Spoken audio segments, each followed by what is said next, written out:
बिस्मिल्लाहिर्रहमानिर्रहीम, अस्सलाम वालेकुम। मैं बहुत कुछ करने जा रहा हूँ। इनको छठी का दूध याद दिला दूंगा और डंडे का जवाब पत्थर से दिया जाएगा। दूसरी जानिब MQM आसिफ अली जरदारी के साथ मुलाकात कर रही है। GDA prime minister Imran Khan उनसे मुलाकात के लिए आज गए और हमजा शहबाज, माजी की ATM और माजी का चीनी चोर जहांगीर तरीन के आज तरीन हाउस में उनके ग्रुप से मुलाकात के लिए गए। और दूसरी तरफ मुस्लिम लीग नून के अंदर भी बगावत हो गई है। लेकिन इस सब से पहले थोड़ा सा लाइटर नोट के अंदर आज एक जगह से खबर आई कि मुस्लिम लीग नून और अपोजिशन की जमातें तहरीक अदम एतमाद की कामयाबी के बाद उन्होंने अपनी आइंदा की काबीना फाइनल कर ली है और काबीना के अंदर किस शख्स को क्या ओहदा दिया जाएगा, सब चीज़ों के ऊपर इत्तफाक हो गया है। थोड़ा सा इस पर रोशनी डाल दूं कि वज़ीर आज़म पाकिस्तान शहबाज शरीफ होंगे, सदर पाकिस्तान मौलाना फजलुर रहमान होंगे और Hasan Nawaz chief justice of Pakistan होंगे। हुसैन नवाज को आर्मी चीफ लगाया जाएगा, नहीं sorry army chief captain Safdar को लगाया जाएगा और हुसैन नवाज को नेवल चीफ लगाया जाएगा और जो आबिद शेर अली हैं उनको खलाई तहकीक के इदारे का सरबरा लगाया जाएगा। इस तरह बाकी ओहदों की भी बंदरबांट कर ली जाएगी। और जो थोड़ा सा इख्तलाफ आ रहा था वो ये आ रहा था कि सलमान शहबाज कह रहे थे कि मुझे मरकज़ी बैंक का यानी कि स्टेट बैंक का गवर्नर लगाया जाए ताकि मेरा TTs का जो जेली धंधा है वो इसी तरह से जारी और सारी रहे। और वज़ीर सेहत की सीट के लिए मियां मोहम्मद नवाज शरीफ बहुत ज़्यादा इसरार कर रहे थे कि चूँकि सेहत के मामलात मुझसे ज़्यादा कोई नहीं जानता, 62 मरतबा मुझ पर हार्ट अटैक हो चुका है और तिब्बी तारीख की यानी कि मेडिकल हिस्ट्री की जो मालूम और नामालूम बीमारियां हैं वो मेरे अंदर पाई जाती हैं। तो मेडिकल के शोबे के अंदर मैं बड़ा अपनी खिदमात और अपनी सर्विसेज बड़े बेहतरीन तरीके से दे सकता हूँ। मेरी जो तहकीक है वो आइंदा आने वाली नस्लों के काम आएगी। और जो मरियम नवाज़ है उनको इतलात के मुताबिक अभी तक कोई वजारत नहीं मिली। वजारत आला की भी बंदरबांट हो रही है, मरकज़ी वजारतों की भी, और बेचारी उसकी लंदन तो क्या पाकिस्तान में भी कोई ज़मीन या कोई जायदाद नहीं है। तो हम सब की ये अपील होनी भी चाहिए और मैं भी आपसे अपील करता हूँ कि हम सब मिलकर पुरजोर सिफारिश करेंगे मरियम नवाज को भी कोई ना कोई वजारत दी जाए। अब जो मामला तहरीक अदम एतमाद से सियासत से आगे बढ़ता हुआ नज़र आ रहा है, यानी कि अदम एतमाद का मामला सियासत और इन तमाम चीज़ों से बहुत आगे निकल चुका है और अब लग ये रहा है कि मामलात शदीद तरीन तसादुम की तरफ जाएंगे। और जो 28 मार्च को वोटिंग होनी थी वो वोटिंग भी फ़िलहाल इन हालात के अंदर होती हुई नज़र नहीं आ रही। एक तरफ तो आज पाकिस्तान तहरीक इंसाफ ने पूरा अपना जो स्केजुअल है वो फाइनलाइज कर लिया कि किस तरह से वो 27 मार्च को इस्लामाबाद के D चौक पर 10 लाख लोगों का जलसा करेंगे। और ऐलान किया, फवाद चौधरी साहब थे और क्यानी साहब थे उनके साथ, उन्होंने कहा कि 10 लाख लोगों के मजमे में से गुजर कर जाना होगा वोट डालने के लिए और वोट डालने के बाद वापस गुजर कर इसी मजमे में आना होगा। और उसके बाद इतलात ये भी थी कि 24 मार्च से ही कारकुनों को वहाँ पर पहुँचने की हिदायत कर दी गई हैं।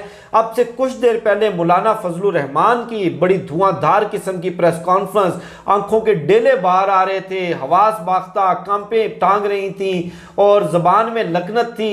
अब आप अंदाज़ा करें कि एक शख्स जिसके सामने सदर पाकिस्तान का ओहदा और तहरीक अदम एतमाद की कामयाबी पूरी हुकूमत प्लेट में रखकर पेश की जा रही हो और 162 की अक्सरियत की बजाय 180 से ज़ायद अराकीन होने का दावा हो, जो चंद रोज़ पहले तक जो शख्स ये कह रहा हो कि एस्टेब्लिशमेंट बिल्कुल न्यूट्रल है और हम अपने बलबोते के ऊपर इमरान खान को घर भेज देंगे, इमरान खान को गिरा देंगे।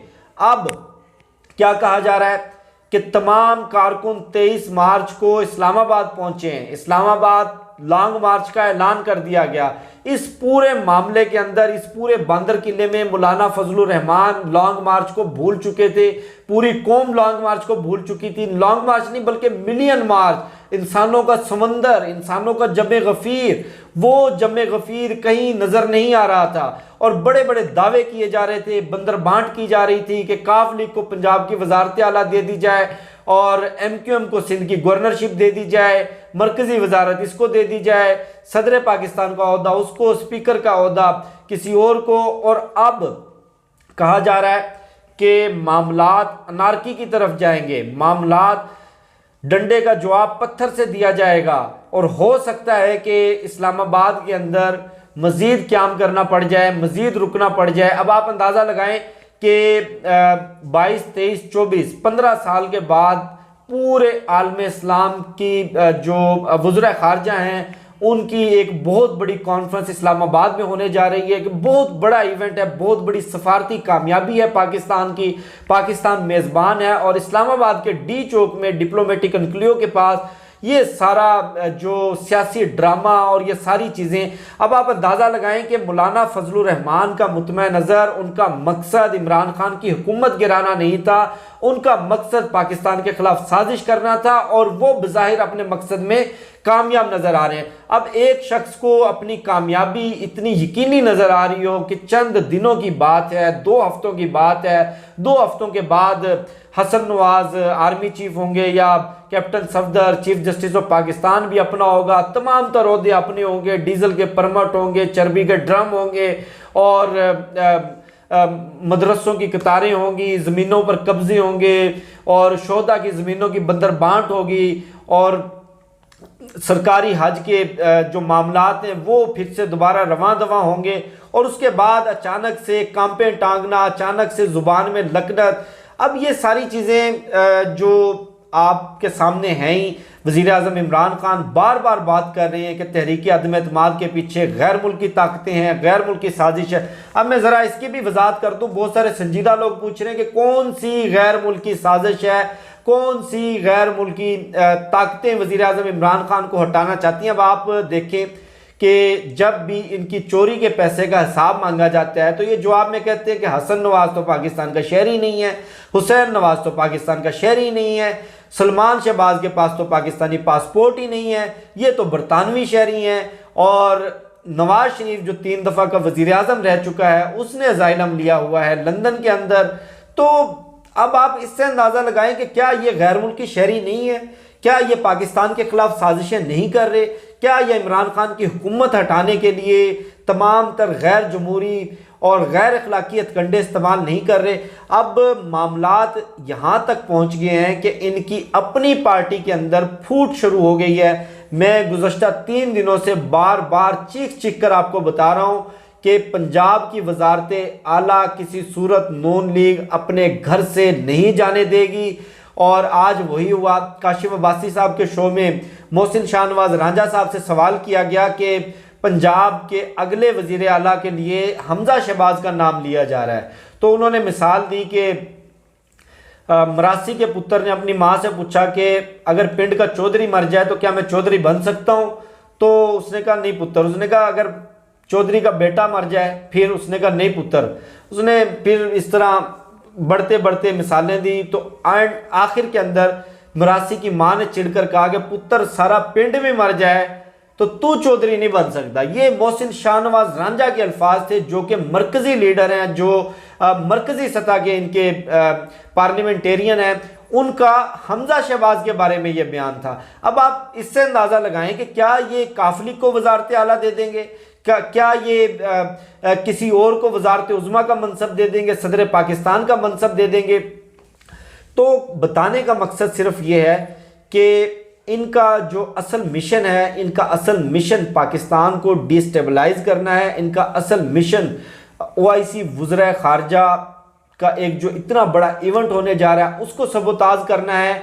और जिस तरह आपने देखा कि अंसारुल इस्लाम के गुंडे पार्लियामेंट लाजिज के अंदर वर्दियां पहनकर दाखिल हुए और उसके बाद वो सारा ड्रामा और उनके ऊपर लाठी चार्ज, उनकी छित्रोल और अगले दिन माफ़ीनामे और कानों को हाथ पकड़ के जो माफिया मांग के मुर्गा बना के उनके छित्रोल की गई और उसके बाद उनको छोड़ दिया गया।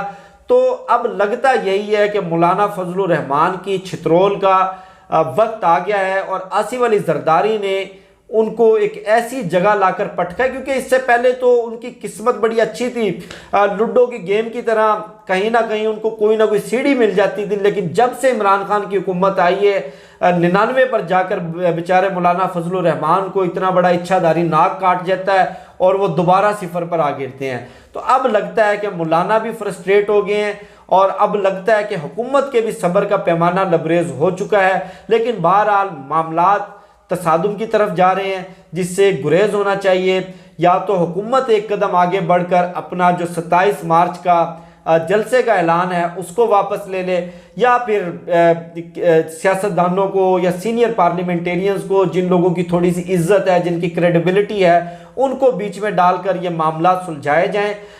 लेकिन मैं इस वजह से कह रहा हूँ कि खून खराबा, लड़ाई झगड़ा या कैपिटल के अंदर इतने अहम इवेंट के ऊपर, इतने बड़े सफारती मिशन के ऊपर, इतने बड़े एक सफारती सरगर्मी के ऊपर इस तरह का लड़ाई झगड़ा या पुलिस का एक्शन मुनासिब नहीं है। इससे अच्छा इमेज नहीं जाएगा। ये OIC इवेंट भुगता लेने दें, उसके बाद फिर यही घोड़े, यही मैदान, यही मौलाना फजलुर रहमान, यही इमरान खान, यही PDM, यही इनके दावे और यही इनकी धमकियां, ये भी यहीं, हम भी यहीं, तो बाद में ये सारी चीज़ें कर ली जाएंगी। लेकिन बहरहाल अब तक जो होता हुआ नज़र आ रहा है वो लग ये रहा है कि मामलात वोटिंग से आगे बढ़ चुके हैं और वोटिंग का जो अमल है उसके ऊपर भी बहुत बड़े सवालिया निशान लग गए हैं कि अगर लॉ एंड ऑर्डर की सिचुएशन बन गई, अगर कोई इस तरह के जलाओ घिराव या तसादुम की सूरत हाल बनी तो किस तरह से वोटिंग होगी, किस तरह से वोटिंग करवाई जाएगी। क्योंकि रेड जोन के अंदर रेंजर्स और FC के दस्ते तलब कर लिए गए हैं। करीबन 2000 के करीब FC और रेंजर की नफरी पूरे रेड जोन को 20 मार्च से लेकर गालबन 4 अप्रैल तक वो वहाँ पर तैनात होगी। ये थी आज की अहम अपडेट्स जो मैंने आपके साथ शेयर की। मुझे शफकत अली को दीजिए इजाज़त। इंशाल्लाह आपसे फिर नेक्स्ट वीडियो में मुलाकात होगी।